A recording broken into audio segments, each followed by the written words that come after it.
बिस्मिल्लाहिर्रहमानिर्रहीम। अस्सलाम वालेकुम। दुआ फूड सीक्रेट एंड टिप्स में खुश आमदीद।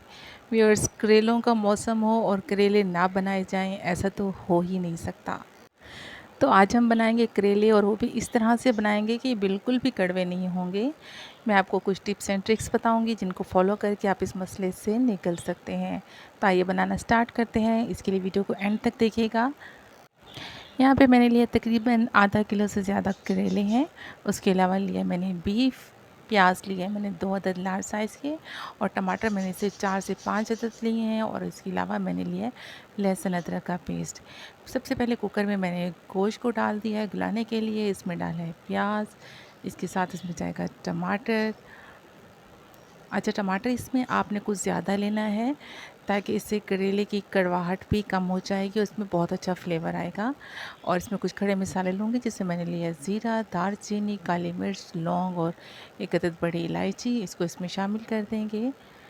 इसके अलावा स्पाइसेस आएंगे। मैं इसमें लिया हल्दी पाउडर हाफ़ टेबल स्पून, नमक मैंने लिया 1 टेबल स्पून, सुरख मिर्च इसमें मैंने लिया है हाफ़ टेबल स्पून, पिसा हुआ कुछ धनिया हाफ़ टेबल स्पून, और इसके अलावा मैं ले रही हूँ जिंजर गार्लिक पेस्ट, इसमें 1 टेबल स्पून, और इसमें जाएगा 1 गिलास पानी।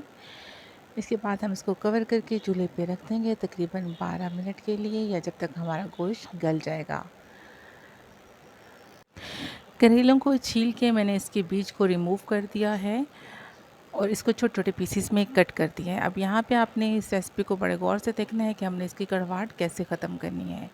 यहाँ पे हमने तकरीबन 4 से 5 टेबल स्पून नमक भर के इसमें लेना है। नमक की कंजूसी बिल्कुल नहीं करनी, और इसको अपने हाथों से बहुत अच्छे से मसलना है। यहाँ पे आपको थोड़ा प्रेशर लगाना पड़ेगा ताकि ये सॉफ़्ट हो जाए अच्छे तरीके से और ये अपना पानी छोड़ दें।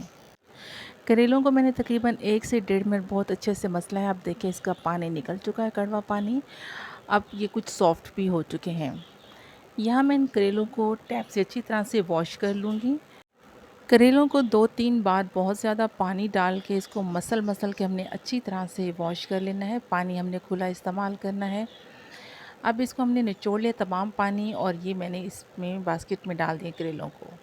अब इसके बाद हमारा नेक्स्ट स्टेप है, उसके लिए मैंने लिया एक नीचे बाउल और इसमें रख लूँगी मैं एक रुमाल।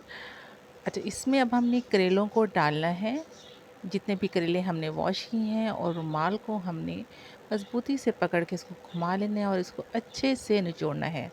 इससे इस करेलों में जो बाकी कड़वाहट बची है वो तमाम इसमें निकल जाएगी। हमने इसको अच्छे से ड्राई कर लेना है। ये सारा पानी इसका कड़वा निकल चुका है, इसको हम गिरा देंगे। अब हमारे करेले रेडी हो चुके हैं कुक करने के लिए, बिल्कुल भी कड़वे नहीं होंगे इंशाअल्लाह ताला। बस इस तरह से हमने करेलों को बना लेना है। अब हम चलते हैं नेक्स्ट स्टेप की तरफ। मैंने लिया है कढ़ाई, उसमें मैंने लिया थोड़ा सा ऑयल, तकरीबन इसमें 200 ml मैंने ऑयल लिया है, और इसमें मैंने करेले डाल दिए हैं। अच्छा, यहाँ पे अपने आग को मीडियम रखना है, बहुत स्लो या बहुत हाई फ्लेम पे आपने इसको कुक नहीं करना। मीडियम फ्लेम पे ये बहुत अच्छे से कुक होंगे। हमारा गोश्त भी अल्हम्दुलिल्लाह गल चुका है, और दूसरी साइड पे जो हमारे करेले हैं ये देखिए माशाल्लाह से गोल्डन होने लगे हैं। हमने इनको ब्लैक नहीं करना और ना ही बिल्कुल ग्रीन रखना है, बस इसको लाइट सा गोल्डन कलर चेंज होने तक हमें इसको पकाना है। ये देखिए हमारे करेले अल्हम्दुलिल्लाह बहुत अच्छे से फ्राई हो चुके हैं।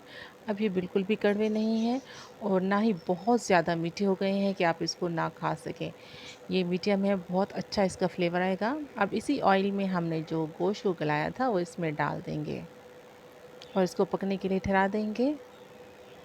अच्छा, गोश्त की हमने अच्छे से भुनाई करनी है। इसमें जो टमाटर हैं ये सारे बहुत अच्छे से गल जाने चाहिए, बहुत अच्छा सा पेस्ट इसमें बन के रेडी हो जाए, तब तक हम इसको कुक करेंगे। यहाँ हमारी ग्रेवी बनना स्टार्ट हो चुकी है। इस पॉइंट पे मैं इसमें डाल रही हूँ प्याज। मैंने 3 से 4 अदद प्याज लिए हैं, जिसको स्लाइसिस में कट कर लिया है। करेले गोश्त के सालन में प्याज बहुत ही अच्छा फ्लेवर देते हैं। बस इसको भी हमने साथ ठहरा दिया है, और इसको तकरीबन 1.5 से 2 मिनट हम बहुत अच्छे से कुक कर लेंगे। इस पॉइंट पर आपने फ्लेम को हाई कर लेना है और चम्मच को मुसलसल चलाते रहना है, और इसी तरह से हमें इसको कुक करना है।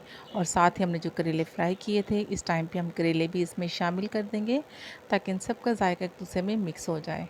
और इसके बाद हम इसको कवर करके 5 मिनट के लिए दम पे ठहरा देंगे ताकि हमारा सालन बहुत अच्छे से बन के रेडी हो जाए।